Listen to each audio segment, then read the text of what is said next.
William Shakespeare, maior poeta de todos os tempos, nascido na Inglaterra, na cidade de Stratford-upon-Avon, no ano de 1564 e falecido em 1616, subiu ao palco do teatro para contar histórias e saiu de cena para legar à eternidade o conhecimento do gênero humano. William Shakespeare, o maestro da grande orquestra do mundo. Agora, pela Rádio Cultura. Todo o infinito que há nos homens, vocês encontrarão aqui, dentro e ao redor dessa vila. Imaginai. Notte amore, todo più pensato a te. Ho aperto gli occhi. A grande orquestra do mundo. O teatro de Shakespeare em diálogos musicais por Chico Carvalho.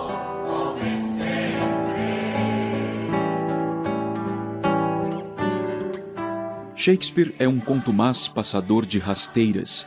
A sua tática é frequentar a periferia, olhando cautelosamente para o centro da ação. Ele arma arapucas para que o espectador acompanhe passo a passo as suas personagens serem pegas desprevenidas. O que quero dizer é que o homem, para Shakespeare, não está emancipado dos seus arredores. Ao contrário, ele é o fruto das forças que operam sobre ele, sendo ele próprio, o homem, uma dessas forças. Não há transcendência em Shakespeare que alivia suas figuras com a promessa de um mundo metafísico distante deste mundo concreto aqui, cujos pés estão fincados no chão, ou melhor, nas tábuas desse palco maior chamado vida. Não há também solidão possível que conceda ao indivíduo um mundo particular. Ainda que Hamlet seja o mais ensimesmado personagem shakespeariano, dono de uma psicologia próxima à do homem moderno, ele continua sendo maravilhosamente medieval, metade renascentista, metade barroco, alvo das aparições alegóricas que o relógio produz ao marcar a chegada da alta madrugada. Vejam, vejam! O fantasma do pai de Hamlet faz a sua entrada. Escuta, meu filho, escuta. Se alguma vez quis bem a seu amado pai, vinga esse assassinato sujo e cruel. Assassinato? Saiba, meu jovem, que a serpente que tirou a vida de teu pai agora está coroada. Meu tio? O vagalume anuncia a alvorada e breve empalidece sua luz inútil. Adeus. Adeus, Hamlet. Lembre-se de mim. Lembre-se de mim. Vingança!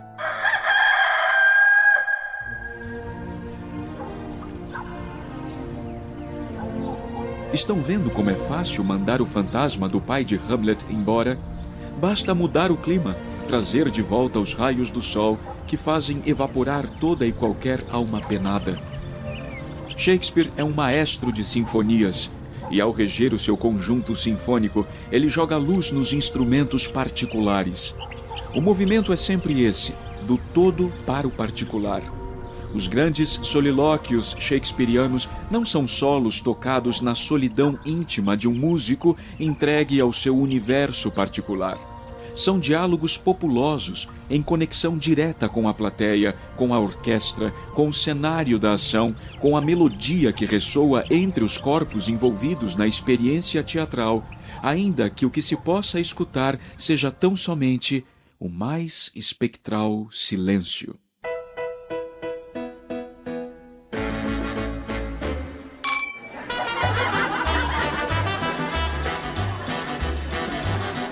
Estão vendo o que acabou de acontecer? Eu pedi silêncio e fui catapultado para uma pista de dança. Outro procedimento shakespeariano. O que toca nas vitrolas, às vezes, é o inverso do ânimo que marca o ritmo interno das personagens. Nada mais salutar para o andamento de um enredo teatral que o descompasso. E no meio da festa, quando todos teriam motivos para celebrar, lá está Ricardo III, imprecando palavras odiosas aos convidados. O inverno da nossa desventura agora se transforma no mais glorioso verão ao sol do rei Eduardo IV. E as nuvens que tapavam a luz foram enterradas no fundo do oceano. Nossas testas agora estão cingidas pelas coroas da vitória. Nossas armas pendem como troféus. Nossos sinistros alarmes passaram a alegres reuniões. Nossas terríveis marchas em deliciosas danças. O rosto carrancudo da guerra tem as rugas suavizadas. E agora, ao invés de montar corcéis armados para atemorizar as almas dos ferozes adversários, faz ágeis cabriolas nas salas das damas, entregando-se ao deleite de um lascivo alaúde.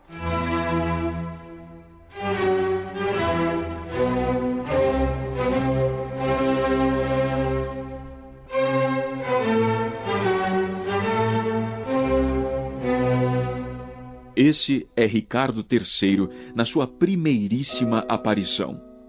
Quando ele cospe essas palavras de revolta, nós, os espectadores, somos alertados de imediato por Shakespeare, que nos diz o seguinte: querem ver como esse monstro abjeto se tornará um rei ditador? E passo a passo somos conduzidos a testemunhar esse processo. Todo ele recheado por propagandas falsas, ameaças, calúnias e mentiras. Vemos claramente uma personagem sendo montada diante dos nossos olhos, quase como em uma brincadeira de peças de Lego. Peça por peça, didaticamente, o facínora vai tomando vida e ganhando corpo. De postulante ao poder até o dono da coroa, de mero bobo debochado até a posição de um autocrata cruel e assassino, protegido por uma falsa religiosidade. Da ascensão até a queda de Ricardo III, ele próprio vítima de seu ódio, ele próprio engolido pela engrenagem que o alçou ao poder.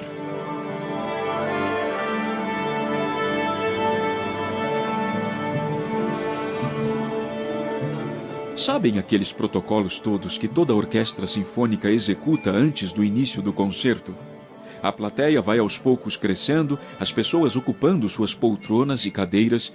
Os sinais no sistema de som são acionados em intervalos regulares, avisando a proximidade do início do espetáculo. Alguns músicos já se encontram às vistas dos espectadores, afinando seus instrumentos. Por fim, aqueles poucos músicos somem do palco para depois retornarem em conjunto no ressoar do último sinal. Cada qual ocupa seu respectivo nicho, formando os naipes sinfônicos, cordas, madeiras, metais e percussão. Com a sala já repleta e toda em silêncio, na expectativa pelo início, o Spala, o líder da orquestra, então faz a sua entrada. O público aplaude, ele ou ela agradece. O violinista volta-se para a orquestra e pede a nota Lá para o oboé, que obedece ao comando. Os instrumentos de sopro repetem a nota. Depois as cordas emitem o mesmo Lá para uniformizar o som. Afinada a orquestra e novo silêncio se instaura para aguardar a chegada do maestro. Ele chega então fazendo a sua entrada teatral. Novos aplausos, novos agradecimentos, os músicos se levantam de suas cadeiras em respeito ao regente da obra. O maestro volta-se de costas para os espectadores para enfrentar o conjunto sinfônico e sobe em seu púlpito. Os músicos sentam-se novamente em suas cadeiras. O maestro ergue a batuta para preparar a todos para o primeiro acorde e até que, enfim, a música começa. Ufa!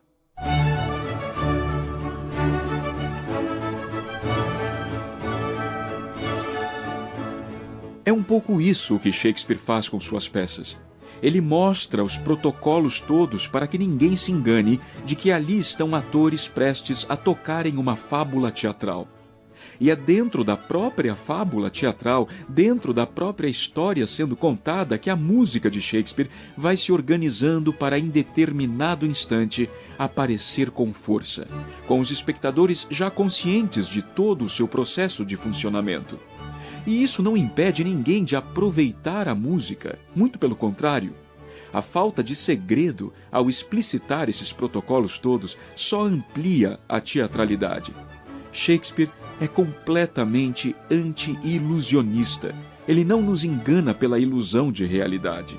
Ao contrário, ele nos enfeitiça por intermédio do artifício que ganha potência diante dos nossos olhos.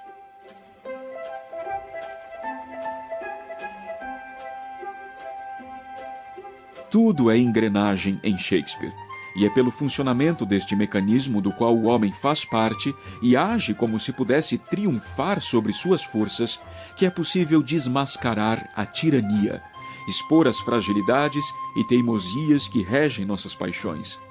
Portanto, é isso que quero dizer quando afirmo que Shakespeare arma arapucas. Ele nos coloca diante das engrenagens em ação, não esconde o seu funcionamento e mostra como as suas personagens são presas fáceis ao acreditarem que seu tamanho supera ao do motor que faz girar os urdimentos artificiosos do teatro. Uma bela metáfora para a vida, não acham? E um tremendo manual ético e político também. É mais ou menos como estar diante de um violinista e vê-lo tocar. Ao mesmo tempo em que nos encantamos com sua música, vemos que ele a está operando diante de nós. Ficamos enfeitiçados e também assombrados. Um ator que sobe ao palco para falar as palavras de Shakespeare tem essa mesma responsabilidade. Vemos o ator e também vemos a personagem. Um diálogo sem simbioses.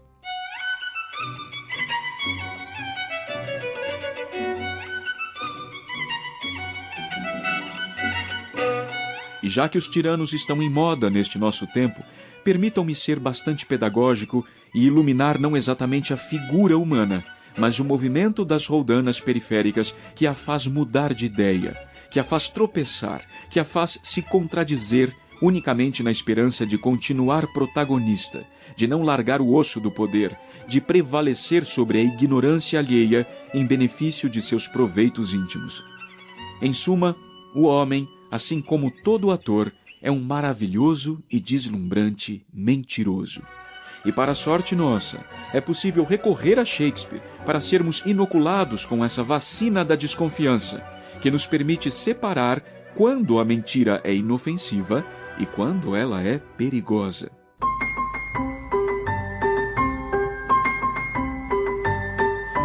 Mas o nosso assunto de hoje é uma comédia e não uma tragédia. Então, vamos mudar os ponteiros, mas depois eu vou revirá-los de novo porque eu me interessei por essa coisa de tirania. Na comédia, os horizontes são mais leves e ensolarados. Senhoras e senhores, vamos para Navarra, norte da Espanha.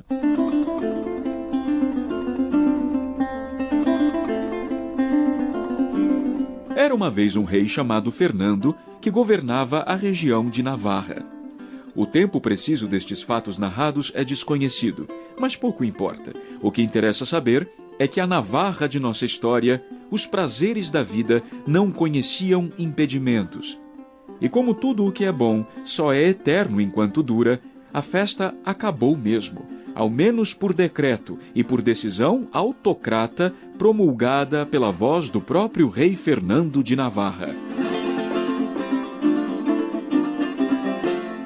Deixem que a fama que todos buscam na vida viva registrada em nossas tumbas de bronze e nos empreste então sua graça na desgraça da morte, quando a despeito desse voraz devorador, o tempo, adquirirmos pelo esforço da vida presente aquela hora que consiga tirar o acerado gume de sua foice e nos converta em herdeiros da eternidade. Por conseguinte, bravos conquistadores, porque só vós o sois, guerreais contra vossos próprios sentimentos e o exército enorme dos desejos mundanos. Observemos em toda a rudeza de suas cláusulas nosso último edito. Navarra será o assombro do universo, nossa corte uma pequena academia aprazível e contemplativa, consagrada à arte. Vós três, Biron, Dumaine e Longueville, jurastes viver comigo pelo prazo de 3 anos como companheiros de estudos e observar o estatuído neste documento. Formulastes já vossos votos e agora só resta subscrevê-los com vossos nomes.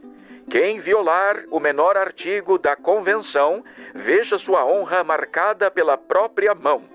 Se vos sentis bastante fortes para praticar o que haveis jurado fazer, assinai vosso juramento e guardai-o.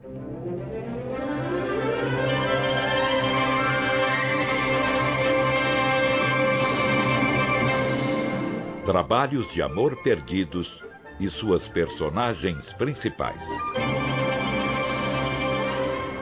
Ferdinando, rei de Navarra. Barão Longueville. Dumaine, senhores a serviço do rei. A princesa da França. Boyer e Marcade, senhores a serviço da princesa da França. Dom Adriano de Armado, um espanhol excêntrico. Sir Nathaniel, o coadjutor. Holofernes, o mestre-escola. Costar, o bufão. Rosalina e Maria, damas a serviço da princesa. Jaqueneta, uma aldeã.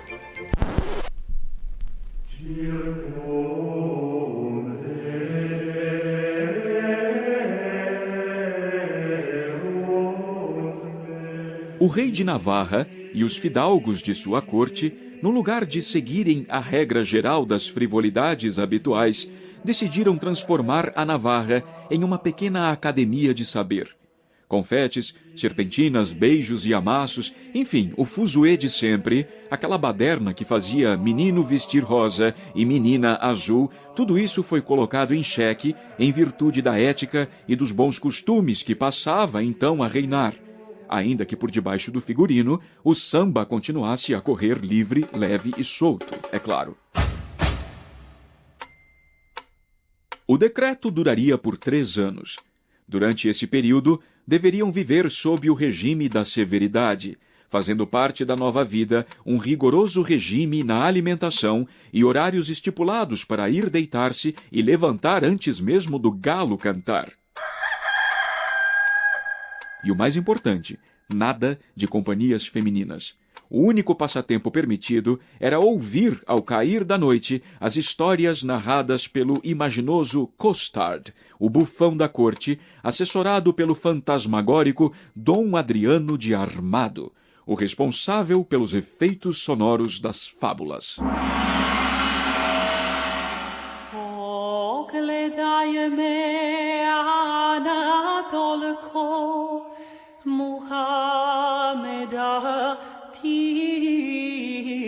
Era uma vez um sheik nababo que reinava em algum pedaço afastado das Índias Orientais, um lugar de luxúria e permissividade. Receoso de perder seu trono para o governo da zombaria, resolveu botar um fim ao carnaval, censurando toda e qualquer alegria. Reuniu seu séquito na praça pública e, diante de todos, poliu uma lâmpada mágica, saindo dela um gênio barbudo envolto numa fumaça flutuante e que... Chega de fumaça! E que disse assim na voz gutural de um sábio palestrante: o sheik nababo ordena que a partir de hoje toda a odalisca direita tome vergonha na cara e cubra-se da cabeça aos pés até esconder o próprio rabo. A pena capital da desobediência, não haverá clemência, é a cabeça ceifada no cepo mediante ordem judicial. Pobre nababo, se desconfiasse que seria ele o primeiro a inaugurar a lâmina da infâmia.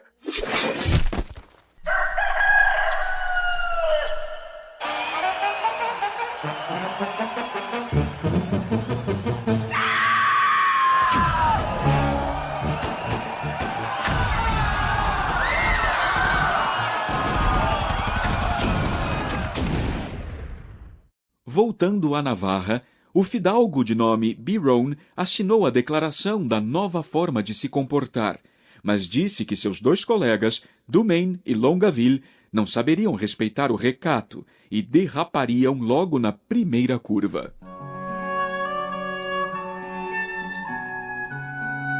Ora, todos os deleites são vãos, Porém, o mais vão é aquele que, conquistado com pena, só traz pena, como esquadrinhar penosamente um livro à procura da luz da verdade, cega o olhar com um brilho pérfido.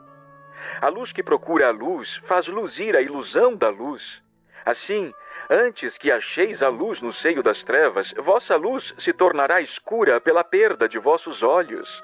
Estudai, antes disso, o modo de regozijar vossos olhos, fixando-os em outros mais belos, que, embora vos deslumbrem, ao menos vos servirão de guia e vos devolverão a luz que vos hajam roubado. O estudo é semelhante ao sol glorioso do céu, que não permite que o esquadrinhem a fundo com olhares insolentes. Jamais os estudiosos assíduos ganharam muito, salvo ruim autoridade emanada dos livros dos outros. Esses padrinhos terrestres das luzes do céu, que batizam cada estrela fixa, não conseguem maior proveito de suas brilhantes noites de que os que passeiam ignorando quais são elas. O estudo em excesso só serve para dar-vos um nome, glória, que vos podem outorgar todos os padrinhos. Mas atenção, atenção, vejam, a princesa da França está chegando.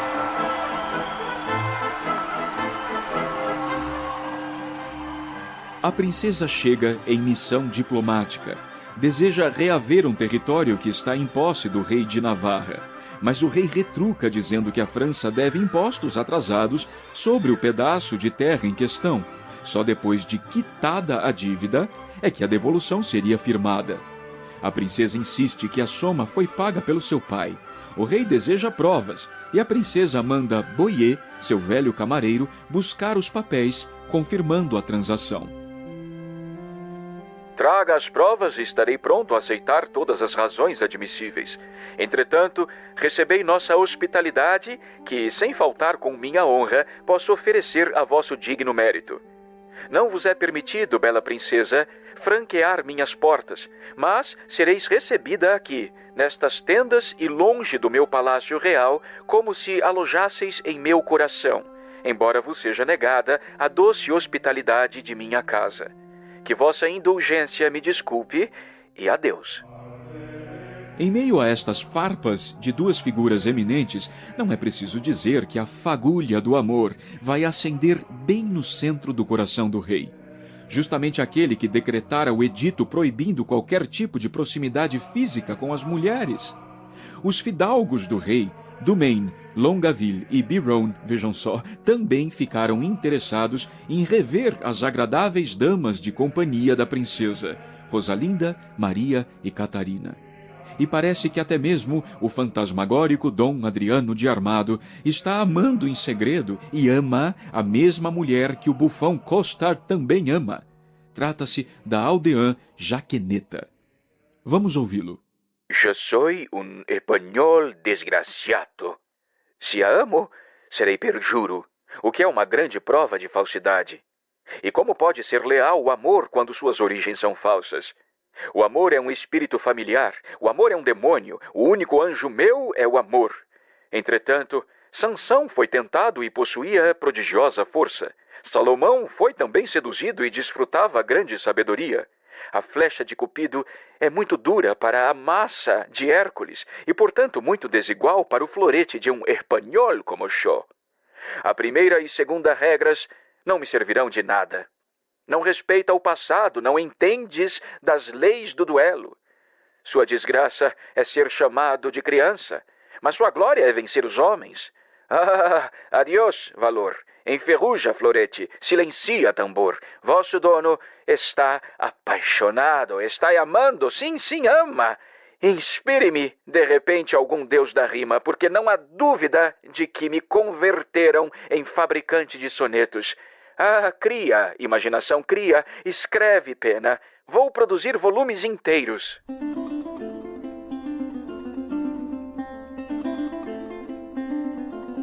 O amor, feito uma epidemia avassaladora, vai contagiando os corações e transformando a todos os penitentes em pecadores inconfessos. O rei, Dumaine, Longueville, Biron, Costard, todos eles, cada um deles, se ocupa em escrever versos de amor. E cada um deles, numa sucessão de cenas patéticas, rasga o verbo, lendo suas próprias criações, acreditando que ninguém os está escutando. Lê do engano. Um por um é flagrado no instante exato em que a paixão proibida é revelada. E, em um mundo onde o combinado é rompido por todos, o crime está liberado. Ah, o amor está no ar, senhoras e senhores.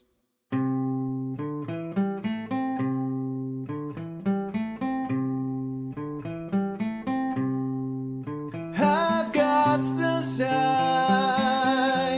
in a cloudy day. When it's cold outside, I got the month of May. I guess you say, what can make me feel this way?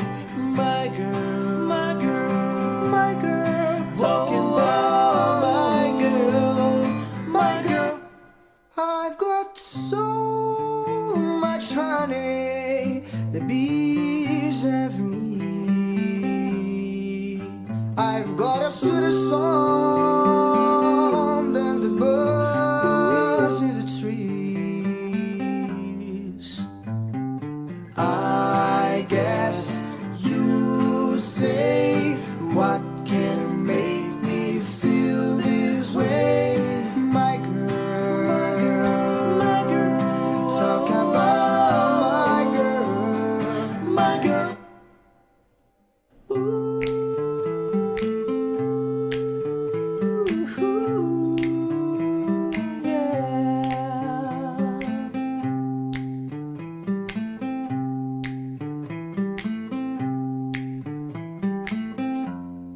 Hey, hey, hey. Hey, hey, hey. Ooh, yeah. I don't need no money, fortune, no fame. I've got all the riches, baby, one man can claim.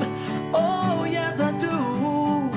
I guess you say, what can make me feel this way?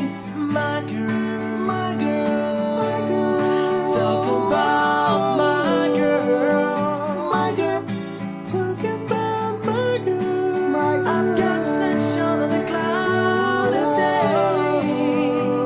I even got a mother made. My girl, my girl, oh, oh, oh, my girl.